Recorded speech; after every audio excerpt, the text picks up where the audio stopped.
Սա արդեն սովորական ֆեյսբուքյան բամբասանք չէ։ Միայն մոտի հրապարակման մեջ նշվում է, որ մայիսի 28-ից հեպչրտին պատկանող ՓՓԹ 1516 պոդցանցը հարթակում մոտ 20 հաշիվներով տարածել է նոր գեղձիկ իբր Հայաստան են բերվում 250,000 մահմեդական միգրանտներ։ Նույն պատմությունը տարածել է նա Փերինչեքի կայքը։ Մեխանիզմը ծանոթ է։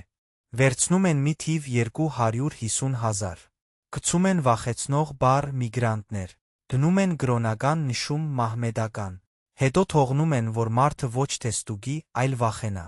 Սա պատահական թեմա չէ։ Նախընտրական օրերին նման գեղձիկները աշխատում են մեկ նպատակով մարդկանց համոզել, որ պետությունը գաղտնի ինչ-որ բան է անում նրանց դեմ։ Բայց փաստը սա է։ Հրապարակման մեջ խոսքը ոչ թե իրական ծրագրի մասին է, այլ հեպցթրտի հետ կապվող ցանցի տարածած կեղծ լուրի։ Երբ նույն օրերին նույն թեմաները գալիս են բոտերից, կեղծ կայքերից ու քաղաքական քարոզչությունից, դա այլս կարծիք չէ։ Դա տեղեկատվական օպերացիա է։